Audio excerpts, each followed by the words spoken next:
Buenos días, mi nombre es José Miguel Pimiento y este es el video tutorial de la explicación del software Slide. En primer lugar, podemos empezar con una explicación de lo que trata este software y pues básicamente es un programa que permite el análisis de estabilidad de taludes en 2D utilizando métodos de equilibrio límite para calcular esta estabilidad.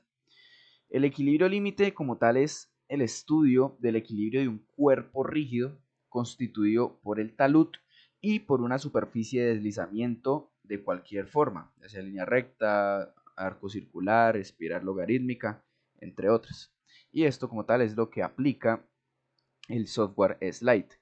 Este programa también incluye el análisis de agua subterránea por elementos finitos y también integra capacidades de análisis de sensibilidad, probabilísticos y análisis retrospectivos.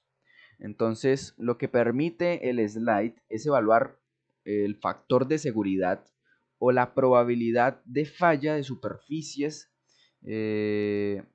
circulares o no circulares en suelos o en rocas. Insumos requeridos para la utilización del software.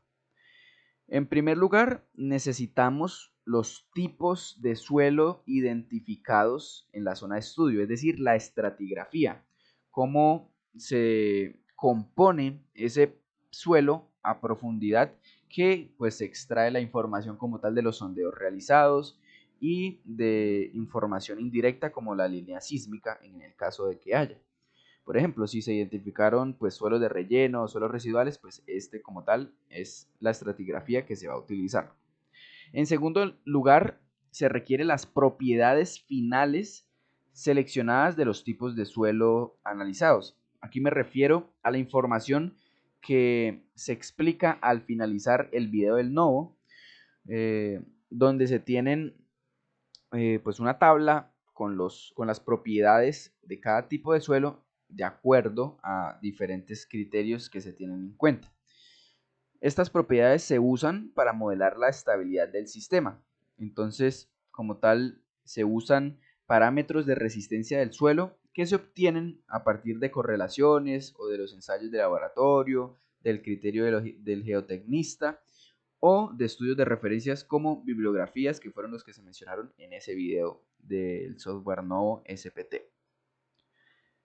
En tercer lugar tenemos como tal el perfil de análisis para el sitio estudiado, es decir, se debe definir uno o más perfiles de análisis, ya sea pues cada caso de estudio, donde se presente informaciones del nivel de terreno actual y a partir de este pues se va a ubicar como tal la estratigrafía del suelo. Entonces aquí es como tal la geometría, el perfil de análisis.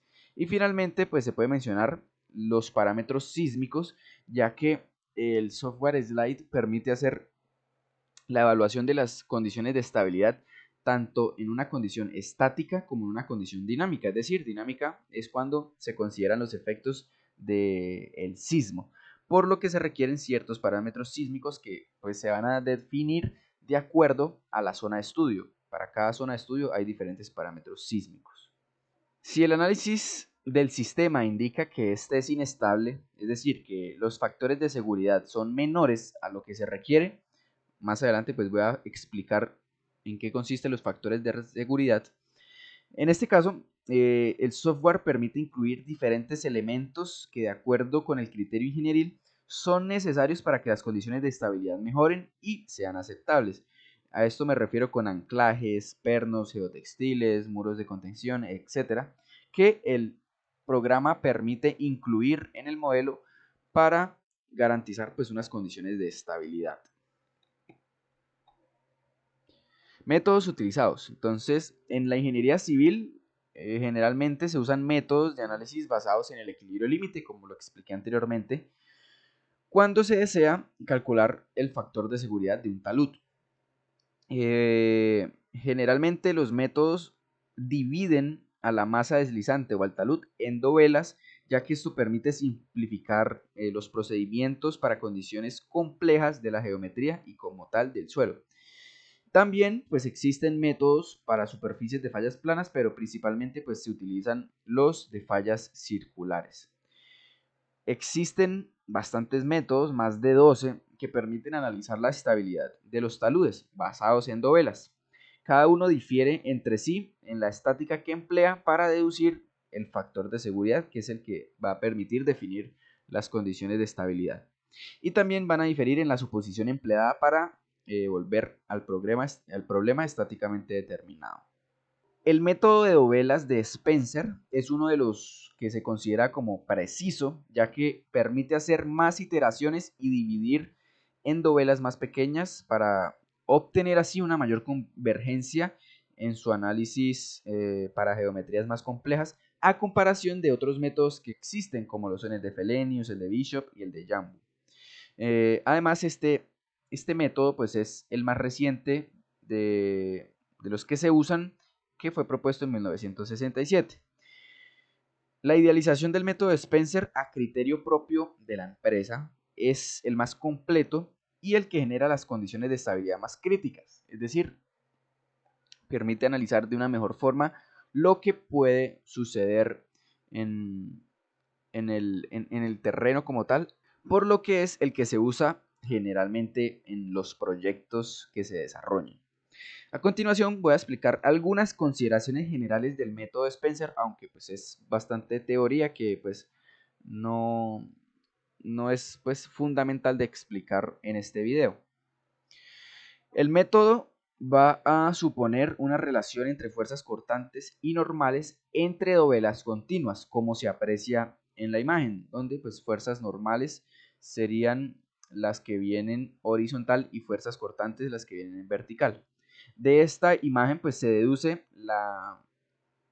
la fórmula que se presenta más abajo, donde se evidencia pues la relación constante como tal. Otra temática importante son los factores de seguridad. Entonces, de acuerdo a estos factores de seguridad, se va a definir si el sistema va a ser estable o no. Principalmente se utilizan los factores de seguridad propuestos por la NSR 10, norma sismo resistente, título H, que es la tabla que se presenta en la diapositiva. Esta norma estipula factores de seguridad en condición temporal o de corta duración, mínimo de 1,30 en condición estática, es decir, cuando no se considera el efecto de los sismos, y de 1 en condición dinámica cuando sí se considera el efecto de los sismos, es decir, la que vemos aquí, temporal o corta duración menor a 6 meses, encontramos este valor y este valor. Y también define para condición permanente o de larga duración, es decir, de más de 6 meses, un factor de seguridad de 1,5 en condición estática y de 1,05 en condición dinámica, como lo vemos aquí. Por otra parte, tenemos otros factores de seguridad que son planteados por la norma colombiana de diseño de puentes o CCP14. Es importante mencionar que la CCP14 se aplica cuando se trabajan estructuras específicamente para vías. El resto de estructuras se trabajan con la NSR10, que fue explicado anteriormente. Entonces, esta norma en el capítulo 11.6.2 de estabilidad global plantea que la estabilidad del sitio puede determinarse con la combinación de cargas correspondientes al estado límite de servicio 1. Este es un tipo de estado que cuando se rebasa produce una pérdida de funcionalidad o deterioro de la estructura, pero no un riesgo inminente a corto plazo. Y también se adopta un factor de resistencia adecuado. Entonces, en la CCP14, capítulo 11, se plantean los siguientes factores de resistencia para muros de contención permanentes. Entonces podemos mencionar o recalcar la resistencia al arrancamiento de los anclajes, que puede ser de 0,65, 0,70 o 0,50 de acuerdo al tipo de suelo, que es lo que vemos aquí. O también podemos mencionar resistencia a la tensión de los refuerzos geosintéticos, donde podemos tener geotextiles, por ejemplo. Y se utilizaría un phi de 0,9. De acuerdo con esto, los factores de resistencia, específicamente el factor de resistencia estático, que es el que no considera la carga sísmica, se calcularía como factor de seguridad debe ser igual o mayor a 1 sobre phi, siendo phi los valores de resistencia, de factor de resistencia que encontramos aquí. Esto corresponde al factor de seguridad estático. Para el análisis de estabilidad dinámico, es decir, donde se consideran las cargas sísmicas, se tiene en cuenta lo contemplado en el capítulo 11.5.8, donde se menciona que se debe tener un factor de resistencia, un factor de seguridad de 1.11, utilizando un factor de resistencia de 0.9 que es relacionado con el estado límite de evento extremo. Entonces, para el factor de seguridad estático se aplica esta fórmula y para el factor dinámico se utiliza generalmente pues 1.11, de acuerdo a lo que establece la CSP14.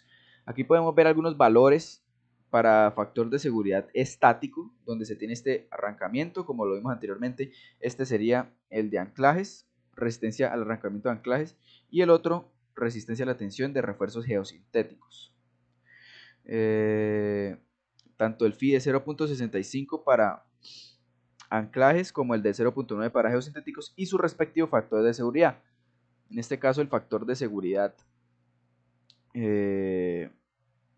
de anclajes es un poco mayor que para el de geosintéticos. Generalmente el factor de seguridad estático pues va a ser un poco más permisible, por eso es un poco mayor que el factor dinámico, ya que el dinámico pues es una condición más crítica donde se están considerando las cargas dinámicas, como el sismo. Ahora bien, al momento de entrar al slide, nosotros necesitamos definir un perfil o relacionado con la geometría, que fue lo que vimos en la parte de insumos cuando se determina el perfil de análisis. Es importante mencionar que esta definición del perfil de análisis va a depender de cada proyecto. Entonces, se pueden tomar uno o más perfiles, es decir, zonificar. Llegado el caso se da la necesidad. Por ejemplo, si en un tramo de estudio se ven cambios en la geometría, en la altura de los taludes, o aparecen cargas, ya sean vías, torres, edificios, o si de acuerdo al objetivo del proyecto en una zona se plantea implementar, por ejemplo, pilotes y en otra, no sé, anclajes, es necesario zonificar y definir uno o más perfiles de análisis.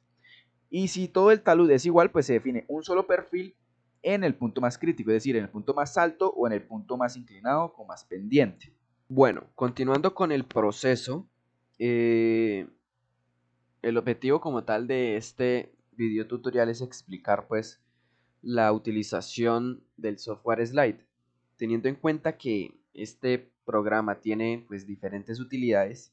Lo que procederé a hacer es pues explicar diferentes modelos con variadas herramientas o refuerzos que se usan, pero explicaré el proceso desde cero para un solo modelo, porque este proceso es repetitivo e inicia con un archivo en Civil, que es el que se está proyectando en estos momentos, y pues a partir de ahí se inicia todo como tal, toda la metodología, y esto es el mismo proceso que se aplica para los demás modelos.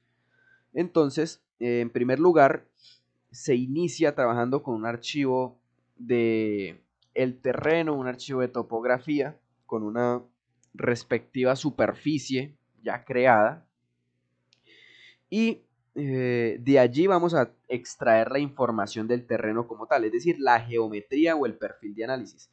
Este perfil de análisis pues va a ser determinado de acuerdo a los criterios que expliqué con anterioridad. Por lo tanto, pues para este modelo o para este video tutorial, pues se va a trabajar con un perfil que se asume fue escogido de acuerdo a la explicación dada anteriormente. Entonces, por ejemplo, podemos trazar el perfil en esta línea, asumiendo que ya cumple con las características de un perfil típico, crítico también. Entonces hacemos el alineamiento a partir de objetos, le damos enter y pues lo podemos nombrar alineamiento 1, por ejemplo. Aquí se guarda con los estilos que se manejan en la empresa y podemos apagar esto y darle OK. Ya se crea el alineamiento y ahora necesitamos asignar la superficie, que en este caso pues es una superficie de un archivo que se está manejando. En el caso de un proyecto real, pues va a ser la que se tenga como tal en el proyecto. Entonces asignamos la superficie, que es esa que está ahí señalada, y creamos una vista del perfil. Entonces le damos en Create Profile View y pues podemos ponerla aquí, que va a ser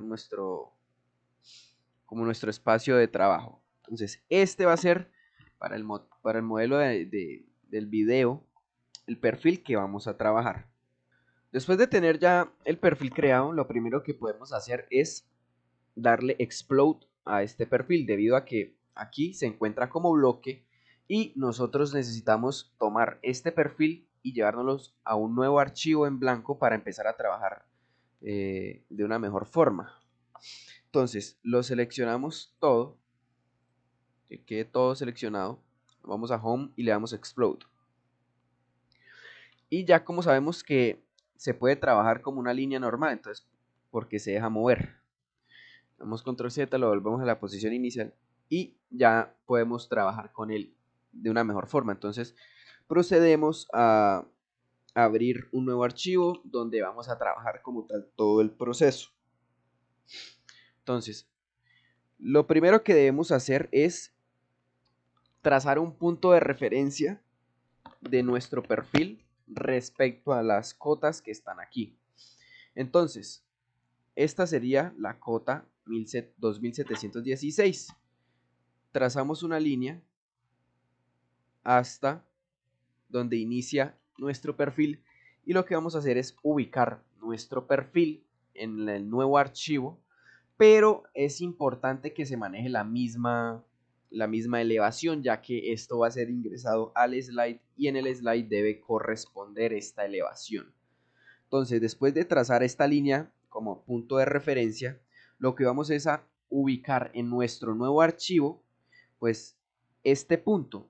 Entonces, en primer lugar, pues tenemos que la cota es 2716, entonces debemos, pues, tener esto en mente. Aquí, en el nuevo archivo, seleccionamos una polilínea y le damos 0,0,0 para llegar al, como tal, al origen de el espacio, y ya estando en el origen pues podemos darle aquí emprender la grilla y vamos a darnos cuenta que estamos en el 0.0. Entonces a partir de ahí vamos a ubicar nuestra elevación, que es 2716. Entonces hacemos una polilínea con esta misma elevación, 2716, y aquí ya estaríamos ubicados exactamente pues donde nos interesa. Ahora nos vamos a traer nuestro perfil y lo vamos a ubicar con exactamente la misma elevación. Entonces podemos seleccionar estas dos, le damos copy en el punto de referencia, o pues simplemente lo seleccionamos, le damos control C para no complicarnos y aquí lo pegamos.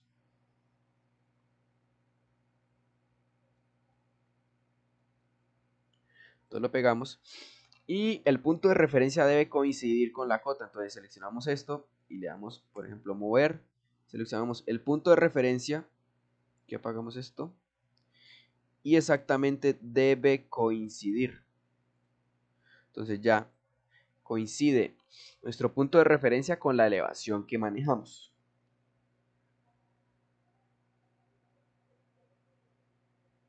Esto se hace para que nuestro perfil quede con las mismas coordenadas que se tienen en el perfil generado inicialmente. Entonces ya trajimos el perfil y lo pegamos en nuestro punto de referencia en el espacio nuevo de trabajo que estamos manejando. Ahora se debe crear el borde del dibujo con una polilínea. Entonces aquí entra a jugar pues un papel importante la estratigrafía, ya que esta es la que nos va a decir cómo se componen los estratos de suelo. Según esto, pues nos vamos a remitir a información como tal de un proyecto para mostrar cómo es el proceso de análisis pues en este caso de la estratigrafía. Entonces, a partir de la información geotécnica recolectada, ya sea directa o indirectamente, es decir, a partir de sondeos o de líneas sísmicas, el geotecnista va a definir la estratigrafía de acuerdo a su criterio y a los ensayos realizados. Si no se hizo una exploración indirecta, es decir, línea sísmica, pues solo se trabaja con una exploración directa. Y pues es importante mencionar que para definir la estratigrafía, la exploración directa y la exploración indirecta del terreno pues debe estar correlacionada, es decir, deben dar informaciones similares. Entonces, aquí nos encontramos con la estratigrafía a partir del sondeo realizado. Entonces, se vio pues un comportamiento de los suelos donde tenemos profundidades desde 0 hasta 2, identificándose relleno. Entonces se tiene relleno. Entonces se podría definir este primer estrato como un suelo de relleno. ¿Con qué profundidad? De 2. Luego, de 2 a 3 se identificaron suelos residuales. Entonces ya tendríamos identificados dos tipos de suelo o dos estratos. Esta es la exploración directa. Ahora nos debemos ir a la exploración indirecta. Entonces aquí tenemos un ejemplo de un informe donde se tiene una línea sísmica. La línea sísmica pues hace referencia a esto, a la exploración indirecta. Entonces aquí es como tal el trazado de la línea sísmica, unas gráficas que se obtienen de la velocidad de las ondas que se implementaron en este procedimiento. Y después de estas gráficas donde ya se empiezan a ver como tal los estratos de suelo, en los informes se definen unas zonas. Entonces estas zonas van a definir los tipos de suelo. La zona A, que es la que se observa en esta gráfica, dice que tiene unas velocidades entre 200 y 270 metros por segundo. Velocidades de corte. Y asocian esto a suelos de relleno. La primera zona, suelos de relleno, de rigidez suelta, etcétera. Y dice que es correlacionable con los sondeos realizados. Entonces esto es algo que se debe tener en cuenta. Luego la zona B dice que son velocidades entre 270 y 360, velocidad de corte y velocidades de onda entre 300 y 900. Y ya se empieza a hablar de un segundo estrato, suelos residuales. Entonces, en este caso, pues se halla de rigidez blanda firme y correlacionable con los sondeos. Entonces, de acuerdo a la línea sísmica, pues se evidencia una relación con la exploración directa, ya que primero se identificó un suelo de relleno y luego se identificó un suelo residual. De acuerdo con esto, pues con una combinación de las dos fuentes de información se define esta estratigrafía. ¿Con qué espesores? Pues podemos manejar, por ejemplo, estos espesores de acá para definir como tal la estratigrafía o el espesor de esos estratos. Entonces, por ejemplo, de 0 a 2 podemos manejar un suelo de relleno y luego de 2 a 3, es decir, solo 1 metro de residual. Entonces con esto nos venimos a donde estamos trabajando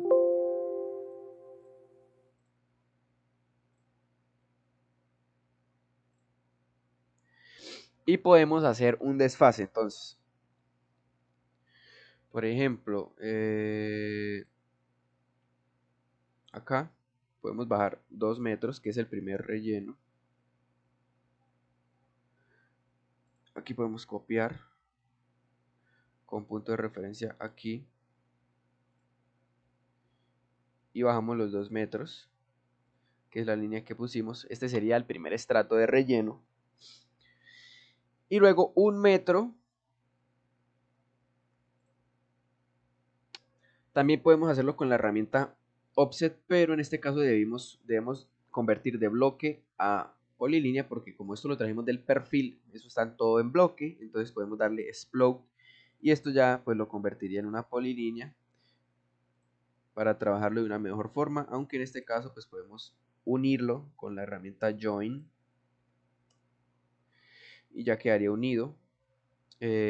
Ahora sí podríamos aplicar el desfase con un ancho de 1, se selecciona hacia abajo y listo. Ya quedarían definidos los dos estratos, el primero de relleno con 2 metros y el segundo residual con 1 metro. Ahora lo que debemos definir son los bordes. Entonces, los bordes pues básicamente es encerrar el área de trabajo. Entonces pues, podemos usar esta herramienta. Podemos bajar hasta cierta distancia, 15 metros está bien. Esto es para como tal necesario para el modelo. Entonces podemos venir aquí y subir.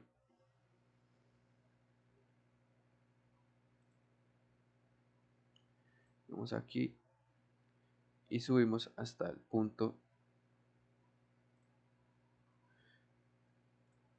Y listo. Este punto de referencia podríamos quitarlo, ya no lo necesitamos. Ahora bien, una vez definidos los estratos y los bordes, es necesario crear dos capas que son las que se van a exportar como tal al software Slide. Una que se llame Material y otra que se llame External. Todas las líneas que vayan a quedar en la parte de afuera se asignan como External y todo lo que vaya a quedar en la parte de adentro se asigna como Material. Es importante tener en cuenta que si en el modelo se tienen bloques, hay que descomponerlos para que se puedan unir como polilíneas y quede bien el borde. Entonces hay que verificar, por ejemplo, le damos en propiedades. Bueno, aquí ya vemos que dice block editor, pero damos en propiedades y dice block reference. Entonces esto debemos descomponerlo. ¿Cómo? Pues como ya se explicó, le damos en explode y ya queda descompuesto. Le damos seleccionar para unir, join, y ya quedaría como polilínea. Esto ya está como polilínea, lo vemos aquí, al igual que este, ya estaría como polilínea, entonces no habría problema. Entonces procedemos a crear las dos capas.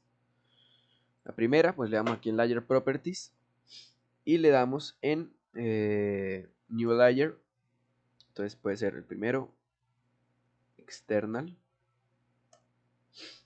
y luego Material. Entonces procedemos a unir todo lo que esté en los bordes. Entonces sería esto, y le damos unir. Ahí ya nos uniría todo lo que es borde y lo asignamos a la capa de external, que fue la que recientemente creamos. Entonces, aquí dice external, ya estaría asignada.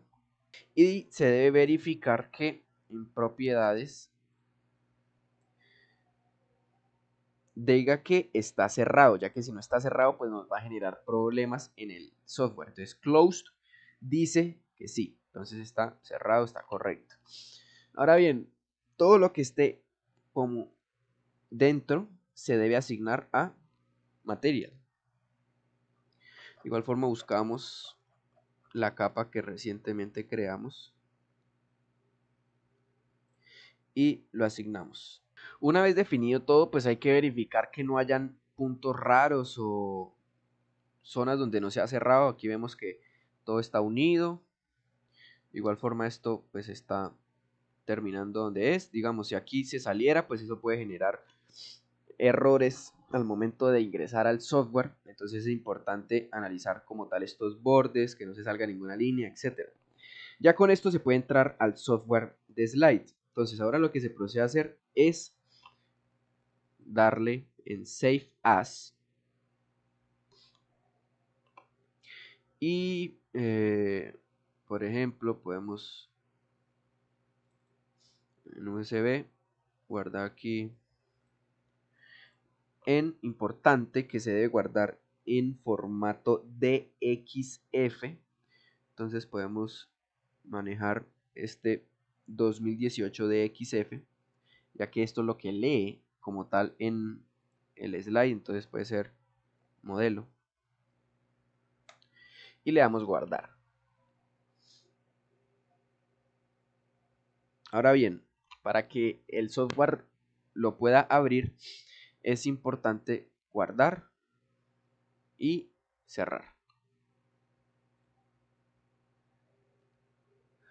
Acá le podemos dar que no, no importa y ya. Procedemos a abrir el software Slide desde cero y es importante en primer lugar tener en cuenta unas configuraciones. Entonces nos vamos a Project Settings.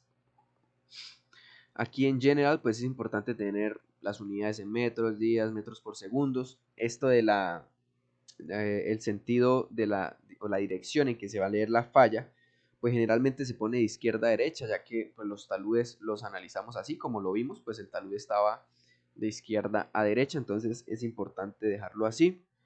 El método estándar se deja por defecto y lo demás se deja como tal, así. Posteriormente se tienen los métodos. Hay una serie de métodos, principalmente como se explicó al inicio, pues se utiliza uno, ya se dieron las razones por las que se analiza este método, entonces simplemente se va a seleccionar pues este método. Existen muchos otros que también consideran como tal el análisis de estabilidad en taludes, que son Jambu, Bishop, etcétera, pero pues en la empresa utilizamos Spencer como tal por criterio. También manejamos lo que es el Grundwater. Entonces, este Grundwater pues es la forma en que el modelo de estabilidad va a tomar en cuenta o va a incluir como tal el agua, el movimiento del agua a través del suelo. Esto pues básicamente existen diferentes métodos para incluir el agua en el modelo. Nosotros en la empresa generalmente utilizamos Water Surface. En este método, pues es necesario asignar un coeficiente a cada estrato de suelo de acuerdo a su condición de humedad. Entonces, posteriormente, cuando estemos asignando los materiales, en esta asignación, pues nos va a pedir ingresar un coeficiente, que es el coeficiente R sub U, R sub U, el cual hace referencia a la relación de presión de poros y es un parámetro que va a representar la condición de presión global del agua de los poros en un análisis de estabilidad. Entonces, para esto podemos ver esta diapositiva donde pues, básicamente se explica lo que estaba mencionando, que es la forma de incluir el modelo, el agua. Entonces se escoge esta opción Water Surface y el RSU, que indica básicamente el grado de saturación o la relación de presión de poros, va a depender de la condición en que se encuentre el suelo. Entonces, a criterio del geotecnista, entre más agua tenga el suelo, el R sub U va a ser mayor porque tendrá una mayor presión de poros. Si el suelo está seco, pues se asignan valores más bajos, entre 0, 0,25, y si está húmedo, valores más alticos, entre 0,25 a 0,5. A los materiales más superficiales, por ejemplo, en el caso de estudio que estamos manejando, sería el material de relleno, se le asignan valores mayores de R sub U, ya que se considera que tienen un mayor grado de saturación, es decir, que el agua no alcanza a profundizarse tanto. Estos ya son pues criterios propios como tal que se manejan en la empresa. Y a medida que los estratos pues están a mayor profundidad, el R sub está menor, pues porque se considera menos humedad. Entonces, a medida que se va profundizando, pues va disminuyendo esta consideración del R sub U. Aquí es muy importante tener en cuenta las condiciones de campo, es decir, cómo estaba la zona al momento de la visita. Es decir, si el suelo estaba encharcado o si hay lluvias antecedentes, lluvias históricas, si llueve mucho en la zona, pues se pueden asignar R sub U de 0,4, 0,5. Pero si es un talud en zona seca, por ejemplo en el municipio de Girón, pues se pueden tomar valores de R sub U menores de 0,2 y 0,25.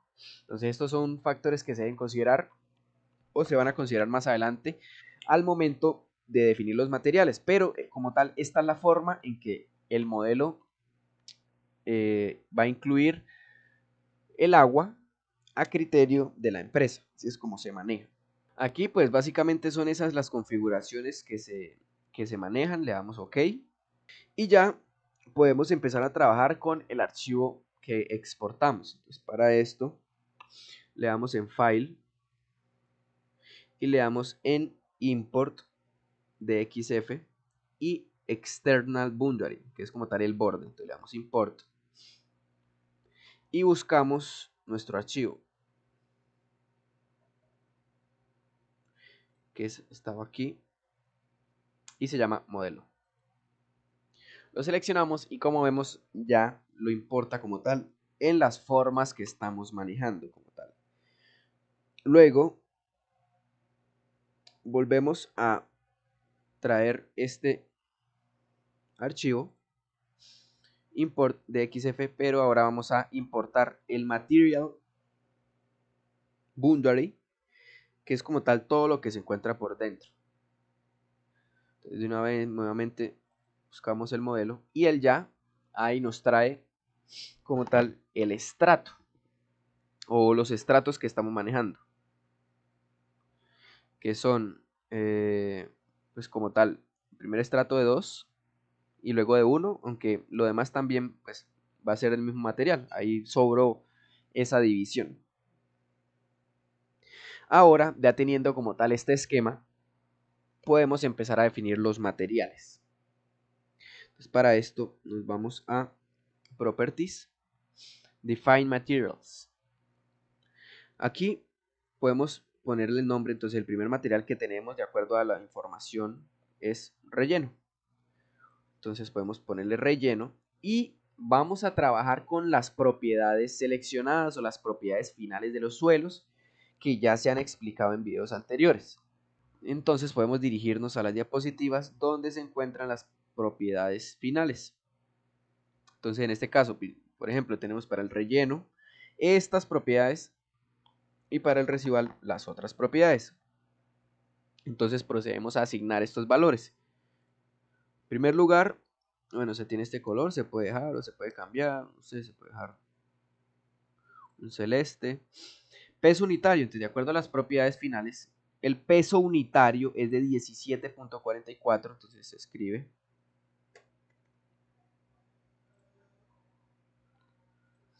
Luego, ¿qué nos pide?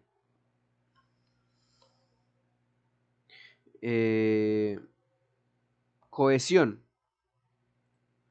La cohesión es de 10, la asignamos.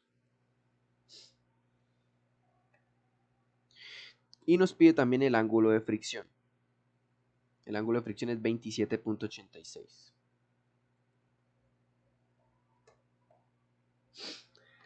Aquí, como tal, en el método que pues, se va a utilizar, siempre se deja mol coulomb y se procede a definir básicamente lo que definí, que fue el peso unitario, la cohesión y el phi. Lo que mencionaba anteriormente de la inclusión del modelo o la inclusión del agua, el flujo del agua en el modelo, lo vemos aquí. Entonces, Water Parameters, tenemos el método que escogimos y el RU o el R sub U, pues es el valor que nosotros debemos considerar. De acuerdo a la tabla que encontramos aquí, como es el relleno y está más arriba, pues se debería tener información como tal de campo para asignar. Entonces, en este caso, pues por motivos del video podemos asignar, no sé, un valor considerando que está húmedo de 0.3, por ejemplo. Repito, es importante tener en cuenta información de campo para estimar este valor. Entonces podemos asignar este valor de 0.3 y siguiendo la lógica que expliqué anteriormente, el siguiente estrato pues debería tener un valor menor ya que está a más profundidad y se considera que el agua pues no se llega a profundizar de igual forma. Y aquí podemos definir el primer material, ya estaría adecuadamente y le damos OK.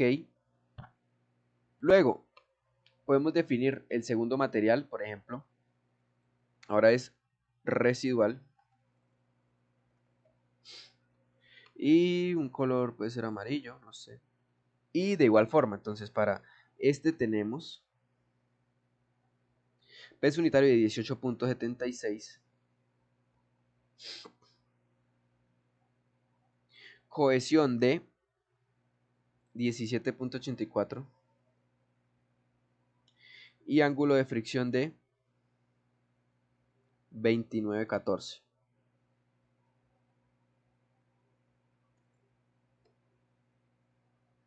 Y el R sub U, manteniendo la lógica, pues podemos poner un valor menor, 0.2 o 0.15, para considerar lo que habíamos mencionado. Entonces aquí pues ya le podemos dar OK y quedaría creado. Posteriormente vamos a asignar estos valores o estas propiedades creadas. Entonces para esto le damos esa Assign Properties y seleccionamos nuestros estratos. Entonces, en primer lugar, el relleno. Pues el relleno ya está asignado, se asignó por defecto. Pero el residual sí debemos asignarlo adecuadamente. Entonces seleccionamos y pues básicamente selecciona todo lo que está por debajo. Que pues es como tal lo que tenemos. Bueno, algo importante que es fundamental mencionar es la localización o de la elevación como tal. Entonces, como veíamos aquí, nuestro punto está en la cota 2716 punto algo.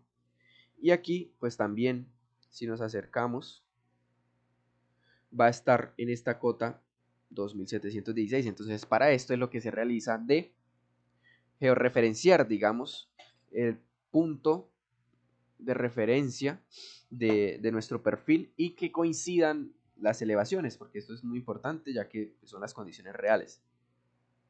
Existen diferentes herramientas que se pueden manejar o incluir en el programa. Una de ellas hace referencia a las cargas distribuidas o cargas puntuales que se pueden incluir.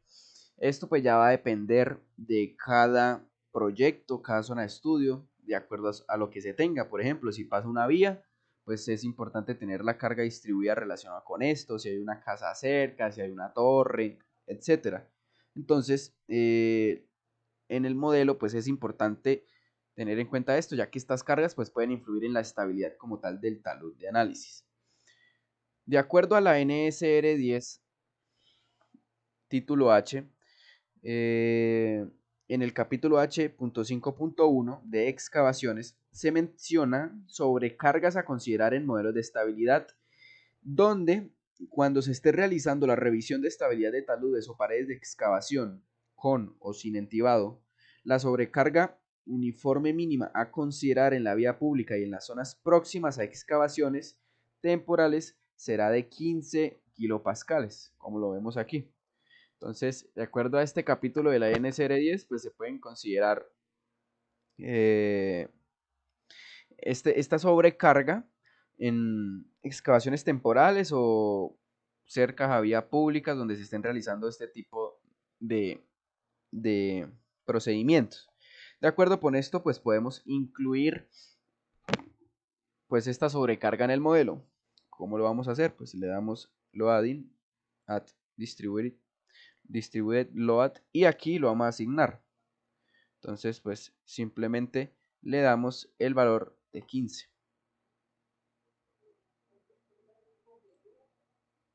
Y lo distribuimos en la superficie donde pues se va a, como tal, aplicar esta carga.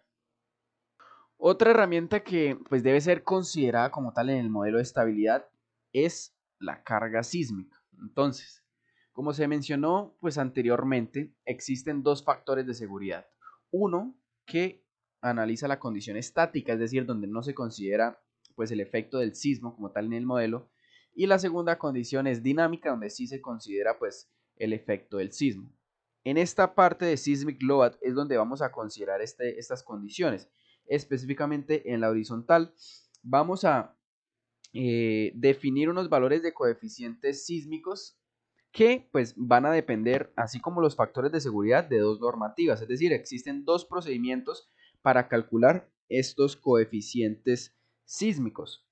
Es importante mencionar que tanto la NSR 10 como la CSP14 pues, van a plantear unos procedimientos para calcular estos coeficientes sísmicos y el coeficiente sísmico que se obtiene por medio del método de la CSP14 va a castigar más, es más exigente, por lo que pues va a generar peores condiciones de estabilidad. Entonces esto es algo a considerar como tal al momento de hacer los modelos. Entonces pues vamos a explicar como tal este procedimiento y posteriormente pues el coeficiente sísmico se añade, se agrega al modelo y se corre así para verificar esta condición. Según esto, de acuerdo a la CSP14, la amenaza sísmica pues, se va a describir en función de las aceleraciones y factores de sitio de acuerdo con el perfil de suelo existente, por lo que es importante definir este perfil del suelo. Lo que se busca es estimar el coeficiente de aceleración pseudoestático de acuerdo a pues, esta normativa. En este caso es de la CSP14, pero también se puede hacer con la NSR10. Entonces, en primer lugar, pues aquí tenemos el procedimiento que se maneja en los informes generalmente de la empresa, donde, de acuerdo a la CSP14, en primer lugar es necesario definir un coeficiente de aceleración pico del terreno PGA y coeficientes de periodo corto y largo, SS y S1. Esto pues básicamente se saca de unas gráficas que se encuentran en la CCP14.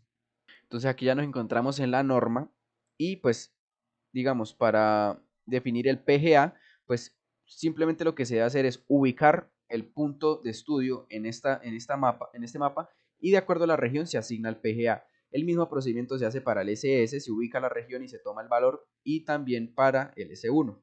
De acuerdo con esto, en el ejemplo de cálculo que se está mostrando en el informe, se definen pues unos valores de PGA de 0,2, de SS de 0,5 y de S1 de 0,25. Después de definido esto, pues es importante definir el perfil de suelo, ya que esto pues va a permitir hallar otros parámetros sísmicos. Entonces, existen tres métodos para definir este perfil del suelo. El primero es considerando la velocidad de onda de choque de BS en los primeros 30 metros, en los 30 metros superiores.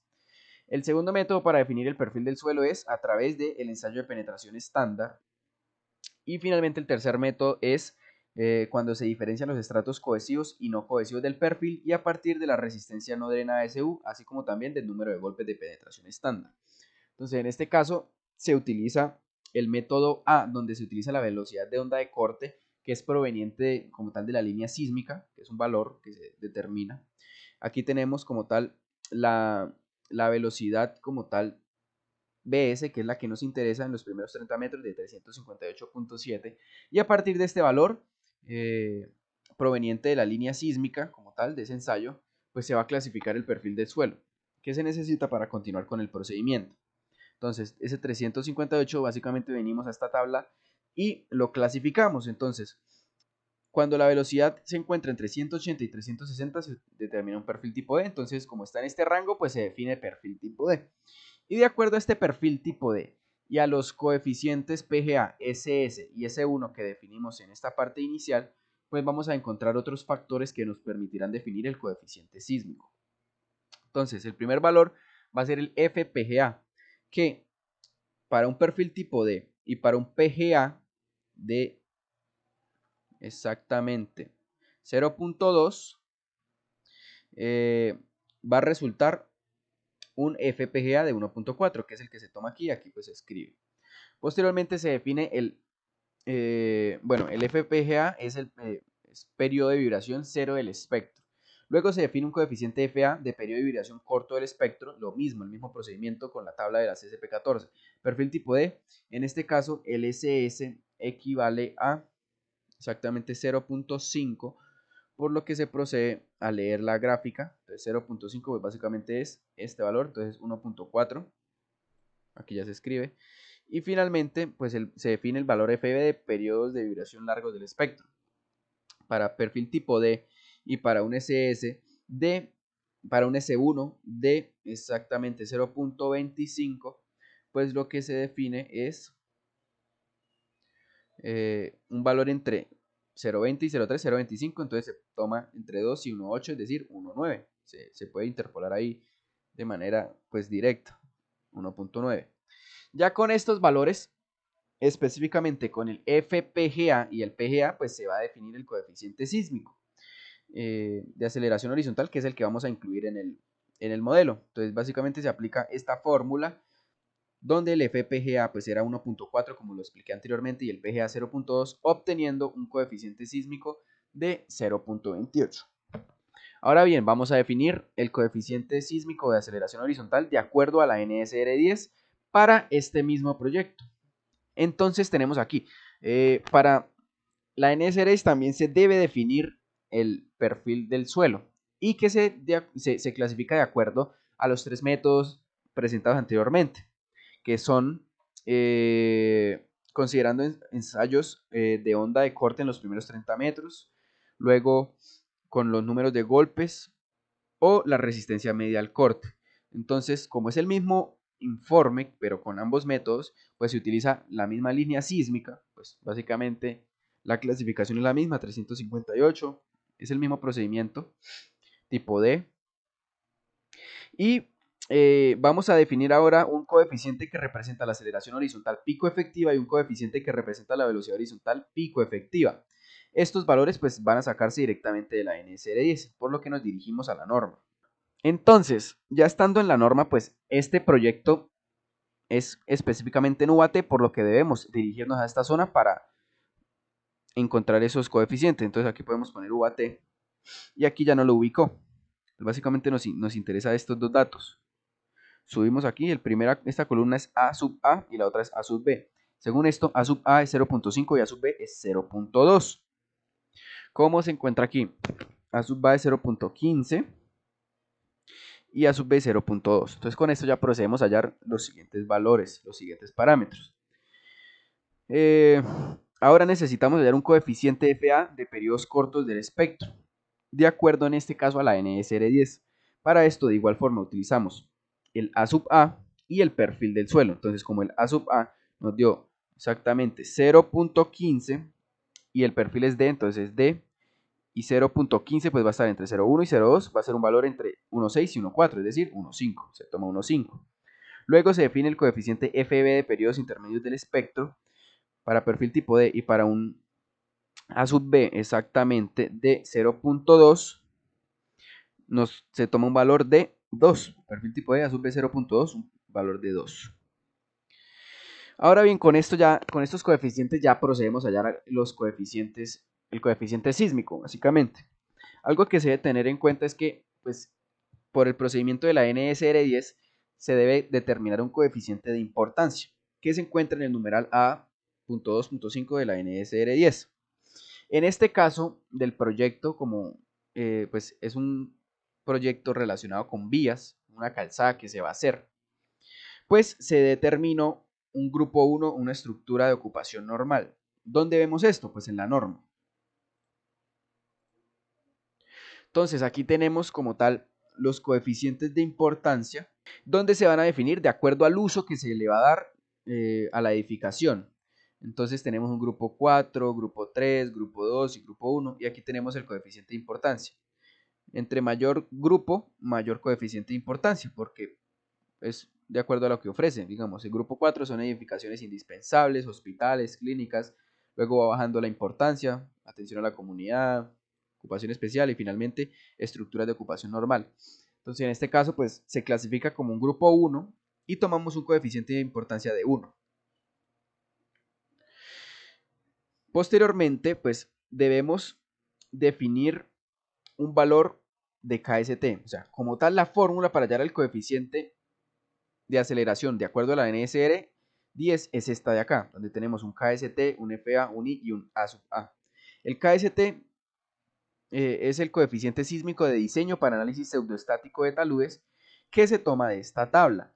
Entonces, va a depender del tipo del material que se tenga y del análisis que se esté realizando. Entonces, generalmente se toma un KST de 0.8 ya que pues, es la clasificación del material que más se adapta. Los otros ya son muy específicos, macizos rocosos y otros materiales más específicos, por lo que el KST es de 0.8. Como ya se había definido anteriormente, el FA es de 1.5 y el A sub A es de 0.5 y el coeficiente de importancia, de acuerdo a lo que expliqué, es de 1. Entonces, de acuerdo con esto, ya tenemos todos los datos para hallar el coeficiente sísmico de acuerdo a la NSR10, resultando en 0.18, que es el mismo A max o KH. Como lo mencioné anteriormente, el coeficiente de aceleración sísmico que se obtiene por la CSP14 castiga mucho más, es mucho más exigente, ya que, como lo vimos en la explicación, pues dio 0.28, es mayor, tiene en cuenta pues un mayor efecto del sismo, mientras que por la NSR10, que es este procedimiento, nos dio 0.18. Entonces, una condición, específicamente la de la CSP14, pues es más exigente, por lo que va a generar mayor inestabilidad. Ya de acuerdo con esto, pues se definirá cuál de los dos coeficientes sísmicos se analiza. Si estamos manejando los factores de seguridad de la NSR10, pues es necesario ingresar el coeficiente sísmico de la NSR10. Si estamos con la CSP14, pues se utiliza todo de la CSP14. Eso también va a depender del proyecto, porque como lo mencioné inicialmente también, pues la CSP14 es más que todo con estructuras relacionadas con vías. Entonces, pues por motivos de análisis podemos tomar no sé, el valor, por ejemplo, proveniente de la CCP-14, asumiendo que pues, es un proyecto relacionado con vías, el cual el coeficiente sísmico pues, es de 0.28. Entonces vamos al programa y 0.28 lo añadimos. Entonces, al añadirlo aquí ya nos sale que pues, estamos en condición dinámica. Si quisiéramos volver a condición estática, pues básicamente le damos en 0 y esta sería la condición estática. Entonces, en primer lugar, vamos a correr el programa en condición estática y posteriormente en condición dinámica para ver, pues, como tal, los resultados. Posterior a esto, y antes de realizar como tal la corrida del modelo, es importante definir una serie de elementos en Surface Option. Uno de estos es cómo se van a considerar las fallas. En este caso, pues generalmente se consideran circulares, por lo que se define circular el tipo de falla que se va a manejar. Y el método de búsqueda de las fallas que se pueden generar. Entonces tenemos tres tipos de métodos. El grid search, básicamente lo que hace el programa es crear unas grillas donde se van a pues, analizar las fallas que ocurren específicamente en estas grillas, que es este de grid search. Y este se utiliza cuando las fallas se van a identificar en puntos específicos, cuando el ingeniero ya sabe por dónde probablemente el talud puede fallar o puede encontrarse una falla crítica y se limita pues la cantidad de fallas, se le pone un margen que sería pues donde se dibuje la grilla. Tenemos por otra parte los métodos de slope search y auto refine search que buscan fallas en muchos puntos, puntos aleatorios. La diferencia es que el slope se concentra en buscar fallas que estén en las pendientes, mientras que el auto refine es más amplio y busca fallas en más zonas. Por esto generalmente se usa el auto refine y pues ya dependiendo del criterio ingenieril pues se definen las fallas críticas, es decir, por donde se espera que falle el talud. Entonces definimos este auto refine y dejamos lo demás por defecto y le damos OK. Una vez esto pues ya podríamos como tal correr el programa. Entonces le damos aquí en la opción de compute y le damos sí. En este caso pues ahí se guardaría el archivo que tenemos y ya corrió satisfactoriamente. ¿Dónde vemos los resultados? Aquí en Interpret. Y el programa nos va a identificar las fallas como tal que se tienen. Entonces aquí nos bota una falla pues, general del talud. Podemos agregar más fallas donde queramos ver. Le damos en Add Query y seleccionamos la que necesitemos. Le damos acá añadir. Si queremos ver más, pues simplemente la seleccionamos donde querramos. Se verifica esto. Y pues el procedimiento a seguir sería comparar estos resultados con los factores de seguridad. En este caso nos encontramos en condición estática. Entonces deberíamos pues, comparar estos resultados con la condición estática. Por ejemplo, para el factor de seguridad de la CCP-14. Entonces nos dirigimos a donde se encuentran estos valores. Aquí están para la CCP-14. Y la condición estática, pues se había explicado inicialmente que depende de pues, un valor de resistencia que se tome de acuerdo a el tipo pues, de obra que se está analizando. Entonces, digamos, podríamos analizar pues, anclajes. El FS daría 1.54 el factor de seguridad estático. Entonces, los factores de seguridad que se obtengan deben ser mayores a esto. Si son mayores a esto, quiere decir que el modelo es estable. Entonces, como lo vemos aquí, pues encontramos un factor de seguridad de 1.4, evidenciando que en este caso pues no sería estable en condición estática. En este sentido, pues sería necesario implementar obras que permitan pues, darle estabilidad a este talud. Ahora bien, también se necesita analizar la condición dinámica. Entonces, para esto, nos devolvemos aquí y asignamos la carga. Como tal, la carga, pues, sí, la carga sísmica, el coeficiente sísmico. De acuerdo al procedimiento pues, que se explicó inicialmente, este coeficiente sísmico para la CSP14 es de 0.28. Entonces, pues básicamente ponemos aquí 0.28 y lo asignamos. Entonces ya sería condición dinámica y el resultado lo vamos a comparar con el factor de seguridad en condición dinámica. Entonces le damos otra vez correr, le damos guardar, ya aquí nos corre y le damos en interpret para ver las fallas. Como lo dije anteriormente, pues condición dinámica es una condición más crítica ya que está considerando el efecto del sismo en la estabilidad. De esta forma los factores de seguridad pues van a dar mucho más bajos, de 0.9, comparando con los resultados, con los valores de referencia del factor de seguridad de la CSP14, como se explicó anteriormente, pues debe dar mínimo 1.11 en condición dinámica. Se evidencia que tampoco se cumple, por lo que pues va a ser necesario la implementación de obras para estabilizar este talud, de acuerdo a los factores de seguridad de la CSP14 que no se cumplen. Aquí pues igual forma si queremos ver más fallas pues las podemos seguir añadiendo. Entonces pues esa falla como bueno, estas fallas serían críticas porque no cumplen, esta sí cumpliría, pero existen fallas que no cumplen, entonces se está generando como tal estos problemas. Aquí, ¿qué más se podría hacer? Pues se pueden añadir tablitas, entonces le damos en la opción de aquí de la tabla y pues tocamos el material y esto nos generaría una tabla con pues los tipos de materiales, pesos unitarios, con las propiedades que inicialmente se añadieron. Básicamente esto es lo que se puede añadir aquí. De igual forma, podemos aplicar un filtro en las superficies identificadas. Entonces, por ejemplo, acá queremos poner un valor de referencia, digamos, esto es condiciones dinámica, entonces el factor de seguridad de referencia, como lo vemos en la diapositiva, es de 1.11. Entonces, se va a identificar pues las fallas con este valor de referencia. Entonces, le vamos a aplicar y done. Entonces, todas estas fallas son las que, bueno, esto lo podríamos borrar como tal. Entonces le damos aquí en Delete Query. Seleccionamos y le damos Enter. Y todas estas fallas que nos filtró aquí, pues son las que no cumplen con el factor de seguridad de referencia. Entonces, si las picamos, pues todas dan menores a 1.1. Entonces, es una forma de filtrar las fallas que tenemos con los valores de factores de seguridad para ver cuáles ya directamente no cumplen. Entonces, como vemos, hay muchas fallas que no cumplirían. Por lo que, pues, va a ser necesario la implementación de obras.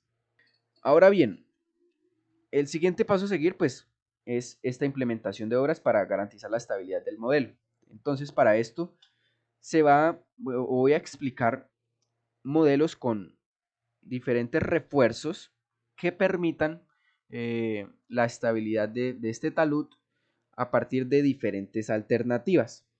Es importante explicar dos conceptos relacionados con las obras que se pueden implementar. En las obras pueden existir dos tipos de elementos activos y elementos pasivos. Es importante tener claro cómo funciona cada uno. Elementos pasivos son los que no se tensan inicialmente, es decir, estos empiezan a trabajar bajo carga cuando se producen deslizamientos, cuando la estructura se mueve. Si no se mueve, pues ellos están allí estáticos, no están bajo un tensionamiento como tal. En este caso tenemos pues tres ejemplos que se van a explicar en el presente video tutorial. Los micropilotes son los que tenemos aquí a la izquierda. Estos existen de dos tipos. Uno de ellos pues son los micropilotes reforzados con canasta metálica o básicamente con barras de acero convencional, que son los que vemos allí. Y los otros tipos de micropilotes que se pueden modelar son los micropilotes de secciones tubulares de acero, que son pues estos que vemos aquí. Aquí pues están las respectivas imágenes para imaginárselo de una mejor forma. De igual manera, otros elementos pasivos serían los pernos, que son estos que vemos aquí gráficamente. Y también tendríamos los geotextiles, que son más que todos utilizados para muros en tierra armada. Cada uno de estos pues, va a ser explicado a mayor profundidad más adelante. Por otra parte tenemos los elementos activos, que son aquellos que sí se van a tensar antes de que se produzcan movimientos, es decir, al momento de su instalación, pues a esto se les aplica un tensionamiento y pues bajo este tensionamiento es que van como tal a trabajar siempre.